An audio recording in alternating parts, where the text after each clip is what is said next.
नमस्कार, मैं हूं अनुपम मिश्रा अपना यूपी के इस वक्त के बुलेटिन के साथ। सबसे पहले नजर डालते हैं इस वक्त की हेडलाइंस पर। मायावती से पूछताछ पर ईटीवी के पास सबसे सटीक जानकारी। एनआरएचएम मामले में सीबीआई ने मायावती से 5 दिन पहले की पूछताछ। दादरी में सियासत की नुमाइश, ओवैसी और महेश शर्मा ने पीड़ित परिजनों से की मुलाकात। केंद्रीय पर्यटन राज्य मंत्री के हादसे वाले बयान पर शिवपाल ने मांगा इस्तीफा।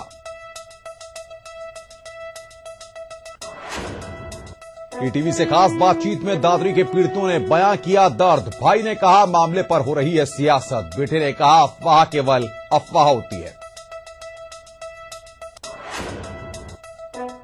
लखनऊ में ट्रेन पलटने की बड़ी साजिश हुई नाकाम।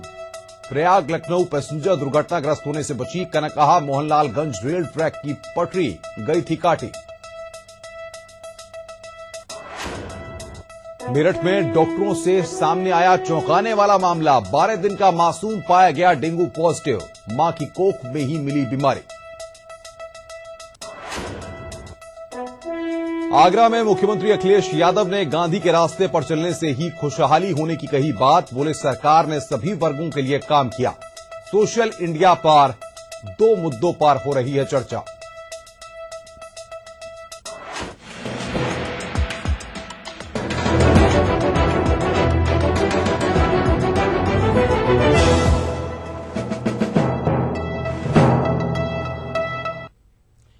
और अब बात कर रहे हैं इस वक्त की बड़ी खबर की। सीबीआई ने मायावती से 5 दिन पहले पूछताछ की है। 28 सितंबर को मायावती से सीबीआई की टीम ने पूछताछ की है। आपको बता दें कि सीबीआई के डीआईजी समेत 8 सदस्यों की टीम ने मायावती से सवाल पूछे हैं। मायावती के आवास पर करीब 2 घंटे तक ये पूछताछ चली।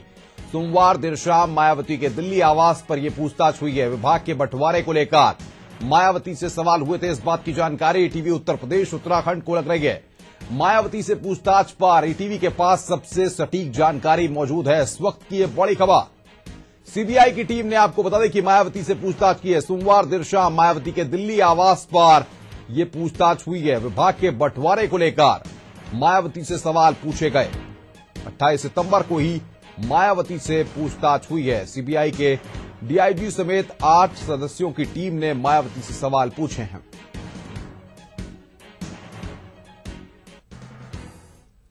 आगे बढ़ते हैं, बात करते हैं ग्रेटर नोएडा की। ग्रेटर नोएडा के दादरी में अफवाह के बाद पहले भीड़ ने अखलाक की जान ले ली। अब जब गांव में शांति है तो सियासत ने गांव में डेरा डाल दिया है। दादरी सियासत का पर्यटन स्थल बनकर रह गया है। पीड़ित परिवार का दुख दर्द तो पीछे हो गया। अब अगर कैमरों पर कोई चमक रहा है तो वो है सियासतदान। दादरी सियासत का डोंडिया खेड़ा बनकर रह गया है। मैं ये खंडन कर रहा हूं कि हम अपने घर को राजनीति का अखाड़ा बनने देना नहीं चाहते। लोग नेताओं का इनका आना जाना जारी है और ये अगर आ रहे हैं तो हमें सहानुभूति देने आ रहे हैं, हमारी हमदर्दी में आए तो वेलकम है। अदरवाइज राजनीतिक रोटी सेकने कोई आया तो हम माफी चाहेंगे। वो कृपया ऐसा आदमी है ना आए।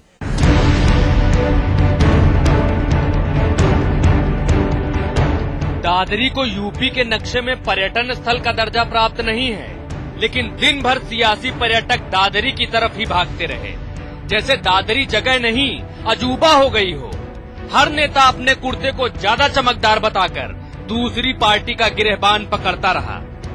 लेकिन नोएडा से बीजेपी सांसद महेश शर्मा घटना और साजिश के इर्द गिर्द ही घूमते रहे। अभी जांच हुई नहीं है, लेकिन महेश शर्मा फुल कॉन्फिडेंट हैं कि घटना ही थी, साजिश की गुंजाइश नहीं है। मैं आज जो पीड़ित है उनकी मां से मिला हूं और परिवार लोगों से मिला हूं। ये एक दुखद घटना है और मैं समझता हूं किसी के परिवार का व्यक्ति गया है। ये हमारे समाज पर इस तरह की घटना होना एक धब्बा है, हमारी गंगा जमुनी सभ्यता के खिलाफ है और इस विषय पर किसी को भी इसे कोई सांप्रदायिक रंग या राजनीति नहीं करनी चाहिए। मुझसे ये सुनना चाहते हैं कि मैं इसे हादसा ना कहकर कर लूं, ये सुनियोजित घटना थी। ये किस तरह से उचित है आप मुझे बताएं। शब्दों की राजनीति करने वाले मीडिया के लोगों से भी मैं प्रार्थना करना चाहूंगा, आप भी जिम्मेदार एक मीडिया का रोल अदा करें। हालांकि शिवपाल यादव कम से कम जानते तो हैं ही कि उनके मांगने से महेश शर्मा इस्तीफा देने वाले नहीं हैं, लेकिन यूपी के कैबिनेट मंत्री शिवपाल यादव ने राजनीतिक धर्म और कर्तव्य का निर्वाह करते हुए महेश शर्मा से इस्तीफे की मांग की है। और फिर वहां पर एक मंत्री पहुंचते हैं, केंद्रीय मंत्री, तो इस घटना को अंजाम देने के बाद वो ऐसा बयान भी देते हैं, तो इनका तो देखिए तुरंत प्रधानमंत्री जी को बर्खास्त कर देना चाहिए ऐसे मंत्रियों को। दादरी में कोई तो है जो वहां की हवा में जहर घोलने की कोशिश कर रहा है। तभी आज एक अफवाह और फैला दी गई कि एसडीएम राजेश यादव ने पीड़ित परिवार को धमकी दी है कि इस मामले में अगर पीड़ित परिवार ने बीजेपी का नाम लिया तो उनकी खैर नहीं। माहौल तो गर्म था ही, लोग विरोध में एसडीएम की गाड़ी के आगे लेट गए। सीएम अखिलेश यादव ने मांग की है कि केंद्र सरकार एक ऐसा कानून बनाए जिससे बीफ निर्यात पर प्रतिबंध लगाया जा सके। अखिलेश ने आशंका जताई है कि दादरी घटना से कुछ ताकतें इस पर बहस छेड़ना चाहती हैं। ताकतें हैं जो उस चीजों पे बहस छेड़ना चाहते हैं, वो ताकतें ऐसी जिन्होंने पिंक रेवोल्यूशन की बात, हम तो कहेंगे अगर पिंक रेवोल्यूशन की बात है, सरकार में आज पहुंच गए आप, जनता के बीच में आपने समर्थन जुटाया है, आपको दुनिया के पैमाने पे खड़े होकर के उस एक्सपोर्ट को मना करना चाहिए, बैन करना चाहिए।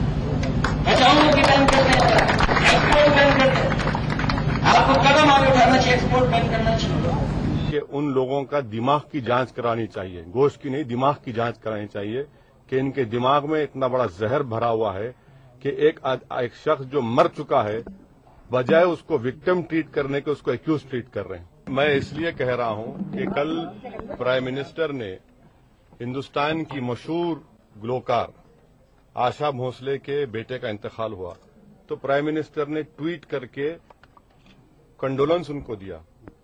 हम ये उम्मीद करते थे कि हम प्राइम मिनिस्टर भी यहां पर अखलाक की मौत के ऊपर सरताज से कंडोलेंस करेंगे और इसको कंडेम करेंगे, मगर अफसोस है कि प्राइम मिनिस्टर एक मशहूर गायिका के बेटे का इंतकाल हुआ, वो भी गमगीन बात है। सोमवार रात की घटना थी, मंगल बीत गया और बुध से मामले पर नेतागिरी शुरू हुई। फिर देश भर के नेताओं को बिसहड़ा गांव का पता मिल गया, सियासत शुरू हुई। दादरी में सियासी जमघट लगने लगा, पार्टियां एक दूसरे के कपड़े फाड़ रही हैं, लेकिन मीडिया को बीजेपी नेता महेश शर्मा की नसीहत है कि वो हद में रहे। Bureau report, ETV news. सियासी रोटियां इस पूरे मसले पर सेकी जा रही हैं। आगे बढ़ते हैं। लखनऊ में ट्रेन पलटाने की बड़ी साजिश नाकाम हुई है। शरारती तत्वों ने कहा मोहनलालगंज रेल ट्रैक की पटरी काट दी, जिससे प्रयाग लखनऊ पैसेंजर ट्रेन का इंजन क्षतिग्रस्त हो गया।